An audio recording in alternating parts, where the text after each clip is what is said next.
Hi. I just wanted to make this video because something is on my mind right now. And I just woke up from a nap, and it was a good nap. But that's not what's on my mind. What's on my mind is that incompetence can be just as harmful or dangerous as malice when it comes to parents. I am lucky to be alive, and I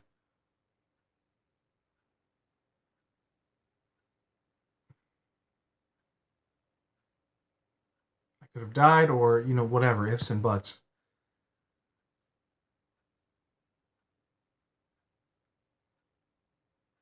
Or whatever. Sorry, just kind of waking up here, but I'm just reminded of people who say, "Oh, your parents weren't that bad, and they do care about you." And there are these things. It's very complex. It's very to think about. In my case, I'm not going to speak for everybody's case because it's everybody has a different situation, and there's I just won't get into in general theory or whatever you want to call it. I'm not going to do that. Uh, in my case, I'll speak for myself. My parents are extremely immature in a lot of ways and incompetent emotionally, and to where I was never seen. That's so damaging for a child just to not be seen, not to be heard. Um, it's torture. It's emotional torture, and I went through my life torture every day. It was torture, inner torture, to where I couldn't take it. I couldn't take it. It was so painful, to where I had to shut down. Um, when I was 12 years old, I've always felt alone. That's the thing that I feel. I think that there was a video I watched one time of like a baby and a mother, and the baby was crying and or just kind of playing with the mother at first, just kind of playing with the mother, and then kind of like getting that stimulation from the mother where the child is being goofy and silly and laughing, and the mother is paying attention to the baby and seeing the baby and interacting with the baby and really being with the baby, and then the mother becomes shut off. The mother's face becomes totally neutral, like a robot, something that's not alive or not there. And the child, you can see it. It's torture. It's torture for that child, and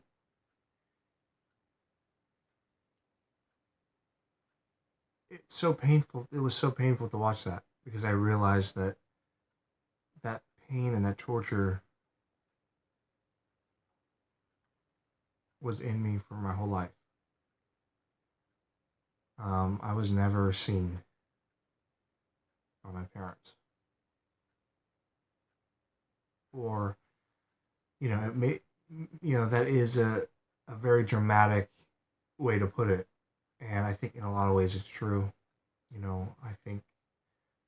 I think that I built up something in my head, or you gotta lie to yourself as a kid if you have these. I'll speak for myself again. I think it's dangerous for me to not do that, or I don't know. I'll just speak for myself that I built up something in my head about what my parents were because the truth was so painful. You know, that was my way to cope and survive. Is man, but I'm not a good liar, and sometimes I can't. I mean, I guess I can't. I can be. I'm just being honest. Like if I have to, like if they come and they say, hey, you got Jews up in your attic or whatever, I could be like, I might wiggle my way out of that one. I don't know. Um, I don't know what Jews would be doing up in my attic though. Uh, uh,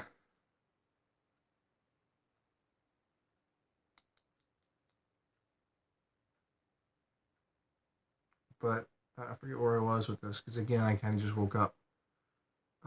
But this really, I just felt it. I just felt it. I had an experience today where I just did not be seen. I had not felt seen by my father, and it brought up a lot of stuff to where it was very painful, very very painful, and I had to hide away in my room today. At least I had to wait for him to go to work.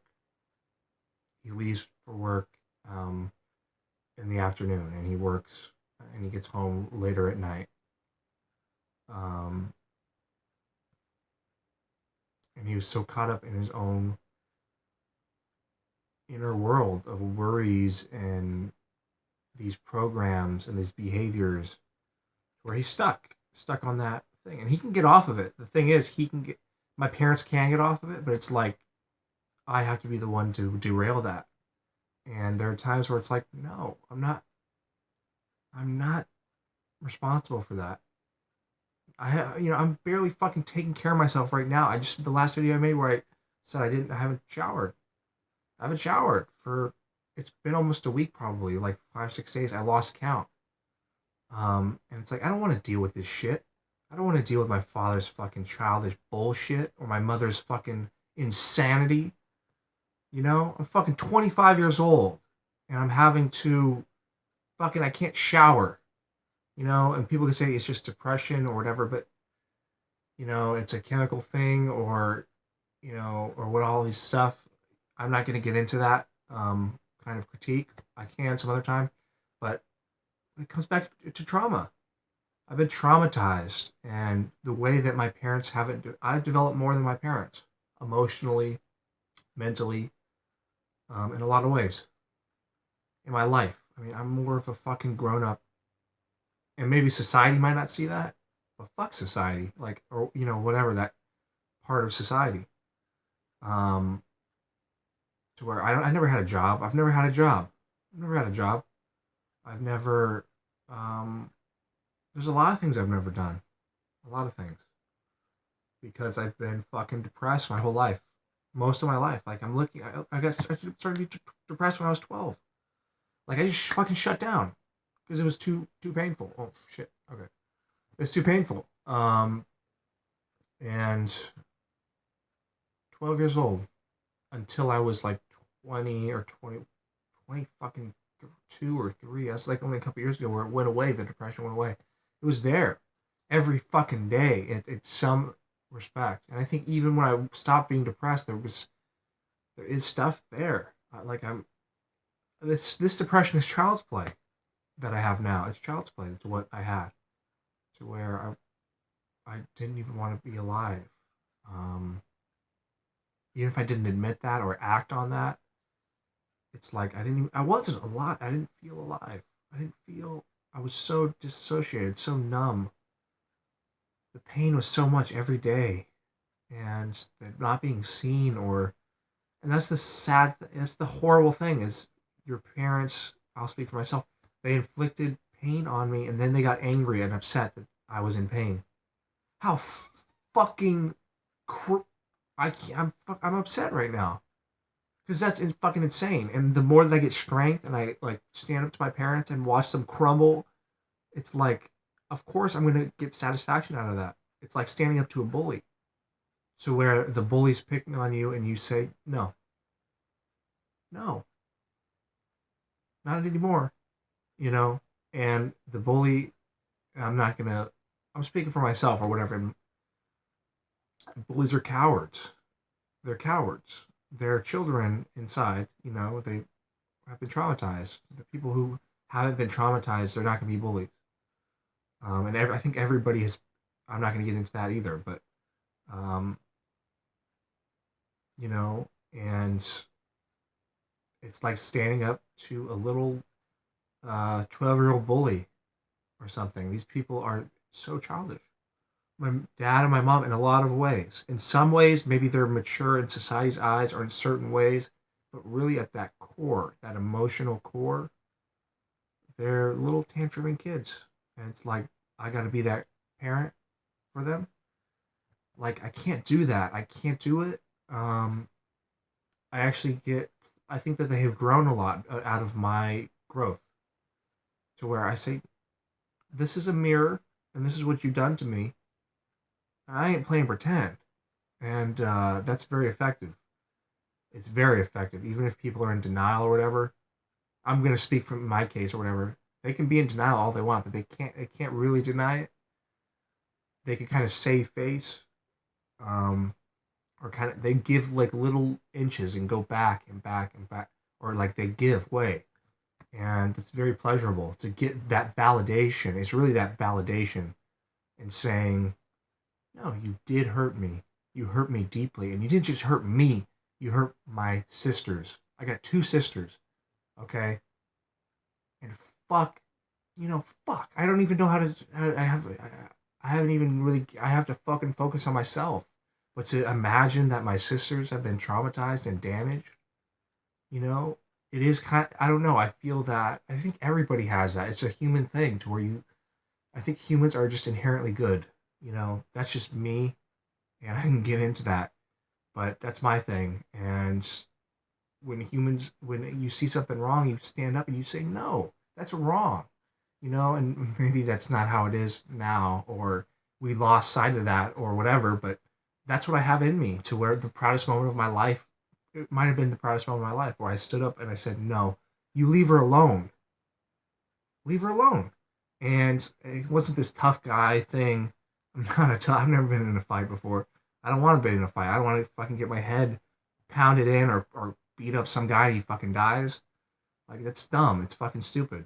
But I stood up. It was just like on instinct. And I was like, no, leave her alone. And my dad, he looked like he was going to hit me. But then he stopped and he was like, I think he knew he was getting carried away where he had that tantrum. And he knew it would be wrong. Or, he was so caught up in that anger. And I was so caught up in like, I just stood up. I wouldn't move. I just didn't move. It wasn't like I'm gonna get in a fight. It was just like I'm standing up and I'm not gonna move. I'm not gonna budge. That's just how I felt in that moment, and it was probably the proudest moment of my life. It's a defining moment. You have those moments in your life where it's like I stood for something, or this happened and it really changed. Even if you failed, it was like that was the moment I knew, that I had to do this or that or this. I was this kind of person, and that was a moment for me. And I think that's a good way to end. I think this was a good video because it's like, yeah, I mean, this is the real shit. This is the real stuff. Anyway, I'm gonna go and take a shower today. Hopefully, that's my only goal today. Just take a shower. Just take a shower. All right, I'll head out.